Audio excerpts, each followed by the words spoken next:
You have a key in your pocket right now, or sitting on a table nearby. It is small. It is light. It is probably made of brass or steel, cut with a jagged edge, and designed to slip easily into a lock. For us, a key is nothing more than a tool of convenience. It lets us into our house. It starts our car. It secures a drawer. If we lose it, we simply make another one. But when you read the Bible with that modern, lightweight image in your mind, you are going to miss the actual weight of the story.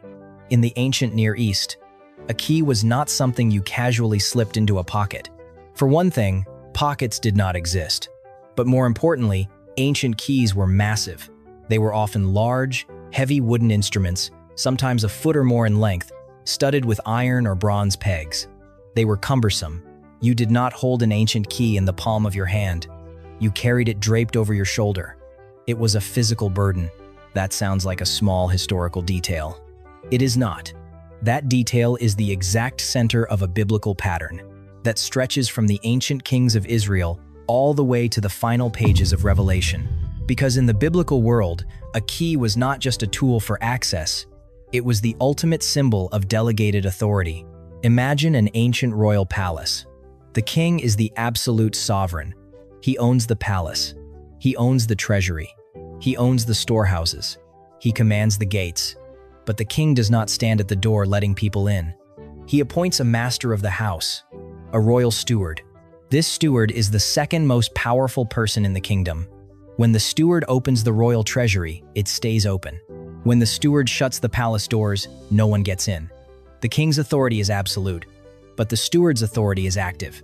And the visible badge of that high office, the literal object that proved this person spoke with the voice of the king, was that massive wooden key resting heavily on their shoulder. Holding the key did not mean you owned the house. It meant the true owner had trusted you to manage it. Most people read the Bible and assume that when keys are mentioned, they are just a metaphor for going to heaven. When Jesus talks about keys, we immediately imagine a saint standing at some pearly gates in the clouds, checking names on a list. But the biblical image is not about guarding a gate in the afterlife. It is about governing a household in the present, not just access. Responsibility, not just a tool, a title. Whenever the language of opening and shutting appears in Scripture, we are looking at a story of stewardship. We are watching God delegate His authority to human beings. But human stewards are fragile. They fail. They abuse their power. They lock doors that God wants open, and they throw open doors that God wants closed. The entire biblical pattern of the keys is a search for a faithful steward. To understand what Jesus meant when He promised the keys of the kingdom to a fisherman named Peter, we cannot start in the New Testament. We have to go back. We first have to look at a political scandal, hundreds of years earlier, recorded by an ancient prophet. The year is roughly 700 B.C. The city is Jerusalem. The Assyrian army is threatening the borders of Judah. Inside the royal palace, King Hezekiah is on the throne. But the king is not the central figure in this specific drama. We are looking instead at the man holding the keys. His name is Shebna. The biblical text calls him the steward, the master of the household. Shebna has total access to the royal treasury. He controls the storehouses. He dictates who sees the king and who is turned away. He holds the full authority of the house of David. But Shebna has forgotten that he is only a steward. He has started acting like the owner. Instead of protecting the kingdom during a time of national crisis, Shebna is using the king's resources to carve out a massive, luxurious tomb for himself high in the rock. He is using his delegated authority not to secure the city walls, but to elevate his own name. He wants a legacy. He wants personal glory. He is holding the key, but he is serving himself. So God sends the prophet Isaiah into the palace with a devastating message. God is stripping Shebna of his high office. He is tearing away his royal robe and his sash. He is firing the steward. But a house cannot remain without a master. The king's authority still needs an earthly steward to manage it. God names a replacement, a man named Eliakim. And in Isaiah chapter 22, verse 22, God speaks the words that will echo all the way to the final pages of the Bible. Listen carefully to the phrasing. God says, "I will place on his shoulder the key of the house of David. He shall open, and none shall shut. And he shall shut, and none shall open." Pause for a second and look at the movement of that verse. First, the key goes on the shoulder. This connects back to that heavy, wooden instrument of ancient authority. It is a physical weight, a burden of leadership. God is not giving Eliakim a suggestion. He is placing the full weight of the royal administration directly onto his back. Second, notice the mechanism of the key, opening and shutting. This is not about unlocking a single wooden door. This is a poetic, legal formula. When Eliakim opens the treasury, it stays open. When he shuts the gates, they remain locked. When he makes a decision for the kingdom, it is legally bound. It is the ancient equivalent of a Supreme Court ruling. No one can appeal his decision, because he is acting with the unquestioned authority of the king. What he opens, no one shuts. That sounds like a small historical footnote. It is actually profound, because from this moment on, in the Jewish imagination, this language becomes permanently tied to the idea of divine stewardship. To hold the keys is to be entrusted with God's house. To open and shut is to exercise God's authority on earth. The key is the symbol. Opening and shutting is the action. But human stewards remain fragile. Eliakim was better than Shebna, but the kings of Judah eventually fell. The physical palace was destroyed. The heavy wooden keys were lost in the ashes of the Babylonian exile. Yet the pattern did not disappear. The language of the keys survived in the scriptures. By the 1st century, the Jewish people were desperate. They were waiting for God to restore the house of David. They knew that when the true king finally arrived, he would need new stewards. This exact phrase, opening and shutting, had become a recognizable political and spiritual formula. Hundreds of years after Isaiah, Jesus of Nazareth will use this exact language, but he will apply it to something far larger than a royal palace. By the time Jesus walks into the villages of 1st century Israel, the physical palace of the king is gone. The heavy wooden keys of the ancient Davidic kingdom have been buried in the dust of history, but the house of God still exists, and it still has stewards. In the 1st century, the master of the household was not a single political figure like Eliakim. The stewardship had been given to a specific group of men: the religious leaders, the scribes, the experts in the biblical law. They were the ones entrusted with the treasury. But their treasury was not filled with silver or grain. It was filled with the words of God, the scriptures, the covenants, the ancient promises. They were supposed to open the doors of the kingdom so the ordinary people of Israel could enter in and know their God. They were supposed to use their authority to make the Father accessible, but they did not. In Luke chapter 11, verse 52, Jesus confronts these legal experts. It is one of the most devastating things he ever says to the religious elite. He looks at them and says, "Woe to you, lawyers, for you have taken away the key of knowledge. You did not enter yourselves, and you hindered those who were entering."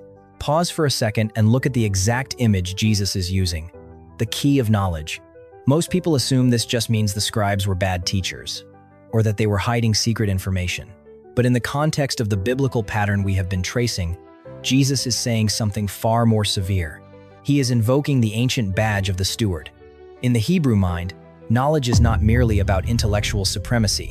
Knowledge is about intimate relationship. The key of knowledge was the God-given authority to guide people into an intimate relationship with their Creator. Jesus is saying, you were handed the keys to the house. You were supposed to stand at the door and open the way to God. You were supposed to welcome the broken, the poor, and the weary. But you took the key, and you locked the door. Not invitation, exclusion, not a doorway, a wall. And worst of all, they did not just lock the door.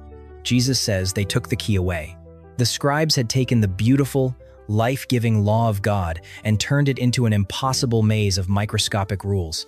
They had built heavy fences around the presence of God that ordinary, working-class people could never climb. They were actively gatekeeping the mercy of heaven. Just like Shebna in the Old Testament, these first-century stewards had forgotten who actually owned the house. They were using their delegated authority to elevate their own social status. They loved the honor of holding the keys, but they refused to do the humble work of opening the door. The text is doing something deeper here. It is showing us the great tragedy of human stewardship. When the steward becomes proud, the household starves. When the steward refuses to open the door, the people are left standing in the dark. Jesus is looking at a spiritual household that has been locked from the inside by the very people appointed to keep it open. And he decides the old administration is over. The current stewards of Israel have failed. They have completely forfeited their right to govern. The true king has finally arrived, and the king is going to appoint new stewards. He needs people who will use his authority to open the gates, not shut them. And that brings us to a dusty road and a massive rock cliff. In a region called Caesarea Philippi, Jesus has taken his disciples far north. They are standing in a region called Caesarea Philippi. It is a place dominated by massive rock formations and ancient temples to foreign gods. It is here, standing in the shadow of all that worldly power, that Jesus asks a question. Matthew chapter 16. He asks his disciples, "Who do people say that the Son of Man is?" They give a few answers. John the Baptist, Elijah, Jeremiah. But then Jesus makes it personal. He asks, "But who do you say that I am?" Simon Peter answers for the group. He says, "You are the Christ, the Son of the living God." Jesus tells Peter that this answer did not come from flesh and blood, but from the Father. And then, Jesus makes one of the most famous and most misunderstood promises in the entire New Testament. He looks at Peter and says, "I will give you the keys of the kingdom of heaven." Stop right there. When modern readers hear that sentence, our minds instantly jump to a very popular cultural image. We picture Peter standing at the pearly gates of heaven, holding a shiny brass key, acting as a bouncer for the afterlife. But that image completely misses the biblical text. Jesus is a Jewish rabbi speaking to Jewish men. They know their history. They know the prophets. They know the story of Shebna and Eliakim. When Jesus says the word keys, they do not think of the afterlife. They think of the royal palace. They think of Isaiah chapter 22. They think of that massive, heavy wooden key resting heavily on the shoulder of the king's steward. Jesus is the true king.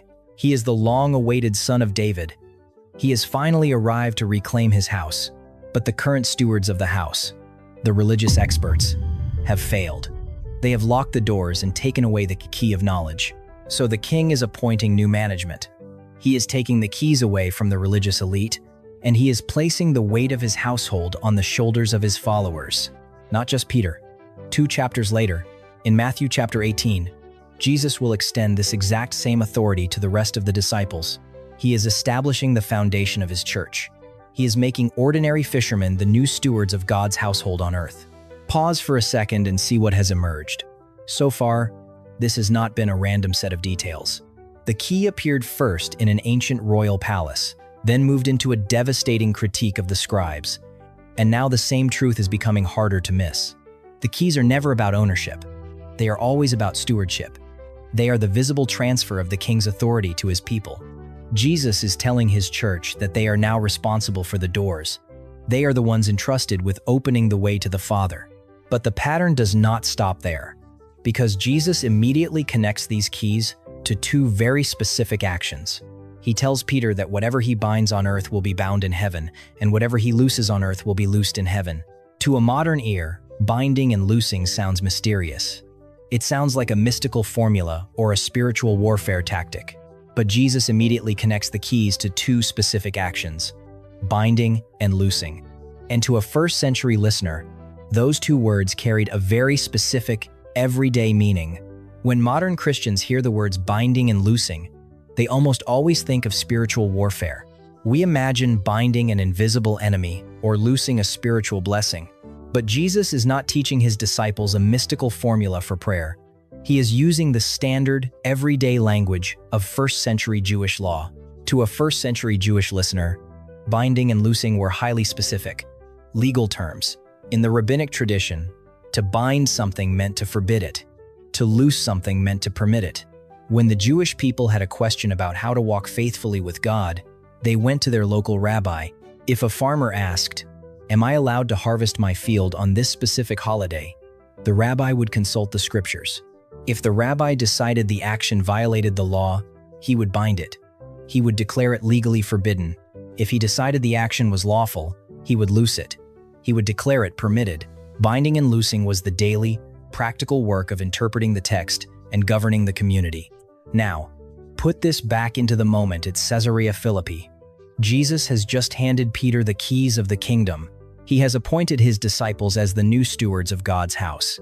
And then he immediately tells them, Whatever you bind on earth will be bound in heaven, and whatever you loose on earth will be loosed in heaven. He is telling them exactly how to use the keys: opening and shutting, loosing and binding, permitting and forbidding. Just a few chapters later, in the Gospel of Matthew, Jesus will condemn the old stewards, the religious elite, for the way they abused this exact power. He will say that the scribes bind heavy burdens and lay them on people's shoulders, but they are not willing to move them with a single finger. The old stewards use the keys to lock people out. They use the law to crush the poor and protect their own status. Jesus is taking that same authority and handing it to ordinary fishermen, but he expects them to use it differently. A steward never makes up his own rules. A steward enforces the will of the king. Jesus is giving his disciples the authority to teach, to judge, to forgive, and to govern the new household of faith based on his own compassionate heart. We actually see them use these keys later in the New Testament.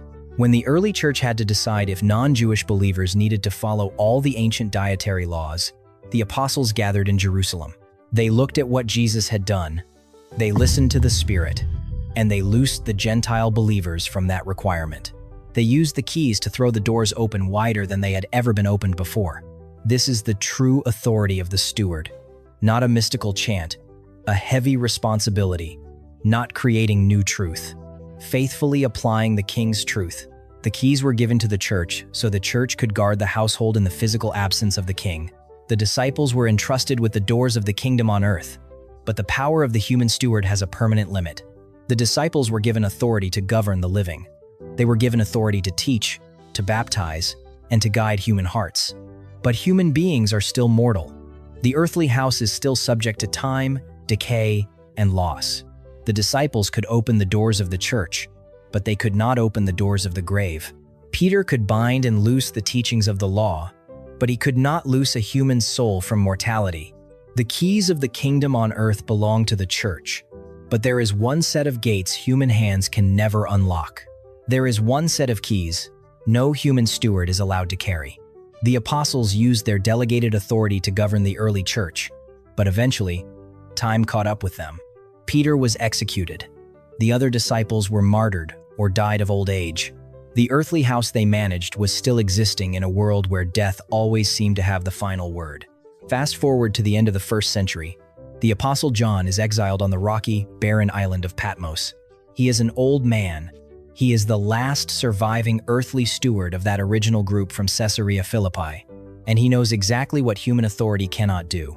He knows that no matter how faithfully a steward governs the living, every human story still ends at the grave. The grave is a door that only opens one way. It swallows the living, and it locks shut. Then, on the Lord's day, John hears a voice behind him loud as a trumpet. He turns around to see the one speaking. What he sees is not the dusty rabbi he walked with along the Sea of Galilee. He sees the glorified cosmic Christ. His eyes are like a flame of fire. His voice is like the roar of many waters. John is so overwhelmed by the sheer weight of this presence that he falls at his feet as though dead. But Jesus reaches out his right hand, touches John, and speaks. Revelation chapter 1, verses 17 and 18. He says, "Fear not. I am the first and the last, and the living one. I died, and behold, I am alive forevermore, and I have the keys of death and Hades." Pause for a second and look at the magnitude of that claim. The keys of death and Hades. Hades, in the Greek language and the biblical imagination, was not just a general idea of the afterlife. It was conceived as the holding place of the dead, a fortified prison with inescapable gates. Since the beginning of human history, those gates had been bolted shut. Death was the ultimate warden. No human being, no king, no prophet, and no priest had ever been able to pry those doors open. The old stewards of Israel could bind and loose the law, but they could not bind mortality. Peter could open the doors of the early church, but he could not open a tomb. But Jesus is standing before John, holding the ultimate symbol of cosmic authority. He is saying, "I have gone into the deepest, darkest vault of human existence. I walked through the door of death, but the gates could not hold me. I did not just escape. I took the keys." Jesus now holds absolute, unrivaled authority over the grave. This is where the ancient image of the master of the house reaches its highest peak. Jesus is the ultimate faithful steward of the Father's creation. The proud religious leaders of the first century used their keys to lock people out of the kingdom. Jesus used his keys to unlock the ultimate prison of the human race. He bound the power of the grave, and he loosed humanity from its permanent grip. For an old man facing his own mortality on a prison island, this was not just abstract theology, it was an absolute lifeline. The door of death was no longer a terrifying dead end. It now belonged to the true king. But the pattern does not stop there. Jesus is not just holding the keys of the grave. He is holding another key, an ancient one. And when he reveals it just 2 chapters later, the entire biblical story comes full circle. John is still standing before the glorified Christ. After revealing that he holds the keys of death and the grave, Jesus gives the elderly apostle a series of messages. 7 letters to 7 physical churches scattered across the ancient Roman world. When we reach the 6th letter, the message to the church in Philadelphia, the entire biblical pattern of the keys reaches its profound theological climax. To understand the weight of what Jesus says here, you have to understand the emotional state of the people in Philadelphia. The Christians in this city are exhausted. The text says they have very little power. Historically, they have been pushed out. They have been marginalized. Specifically, they are facing intense opposition from the local religious establishment. The local synagogue leaders have drawn a line in the sand. They have told these early Christians that they do not belong to the true people of God. The religious leaders have essentially closed the door on them. They have used their spiritual authority to lock these believers out of the community. Imagine how devastating that would feel, to be told by the official stewards of religion that you have been denied access to God. Then, Jesus speaks. Revelation chapter 3, verse 7. He introduces himself to this weary, rejected church. But he does not just call himself God. He does not just call himself the Son of Man. He uses a very specific, ancient title. He says, "These are the words of the Holy One, the True One, who has the key of David, who opens and no one will shut, who shuts and no one opens." Pause for a second and listen to that phrasing. It is exact. It is word for word. Hundreds of years after the prophet Isaiah stood in the royal palace in Jerusalem, and centuries after the heavy wooden keys of the ancient kingdom were lost in the ashes of Babylon, Jesus reaches back into the biblical archives. He pulls out the exact title of the ancient royal steward. He is telling this small, frightened church that he is the true Eliakim. He is the final master of the household. The local religious leaders in Philadelphia thought they had the authority to lock these Christians out. They thought their earthly keys gave them the final say over who belongs to God. But Jesus looks at his people and says, "They do not hold the keys. I do." But this raises a deeper question. If Jesus is the eternal Son of God, if he is the supreme king of the universe, why does he call himself the steward? Why does he take the title of a servant who works for the king? Because a king sits on a throne, but a steward stands at the door. Jesus is telling this weak, rejected church that he is actively managing their access to the Father. He is not a distant monarch. He is the master of the house, standing at the threshold, personally holding the door open for them. He owns the palace, but he has humbled himself to serve as the one who brings the guests inside. This completely changes how we read the earlier promise to Peter. Jesus gave the keys of the kingdom to his disciples. He delegated his authority to the church, but the church is still made of fragile, human stewards. Human leaders can fail. Human stewards can become proud. They can lock doors they should not lock, and they can hurt the very people they are supposed to welcome. But the final authority does not rest on human shoulders. The heavy, wooden key rests entirely on the shoulder of Christ. He has the final word on who enters the house. What he opens, no human institution can shut. And this final appearance of the key tells us exactly how we are supposed to live in the house today. Pause for a second and look back at the entire journey. We started in an ancient royal palace in Jerusalem, with a massive wooden key resting heavily on the shoulder of a steward. We watched as the religious leaders of the first century took the key of knowledge and locked the door to the Father. We stood on a rocky cliff in Caesarea Philippi as Jesus handed the keys of the earthly kingdom to a group of ordinary fishermen. And finally, we saw the cosmic Christ standing victorious, holding the keys of the grave and reclaiming his rightful title as the true master of the house. This has not been a random sequence of events. It is a single, unified story about the nature of God's authority. When human beings think about authority, we almost always associate it with restriction. We think of locked vaults, border guards, and gatekeepers. We assume that power is measured by who you are allowed to exclude, and unfortunately, throughout history, human stewards have often managed the earthly church the exact same way. They have used their delegated authority to build fences, to create heavy burdens, and to lock out the very people Jesus died to bring inside. But the biblical pattern of the keys reveals something completely different about the heart of God.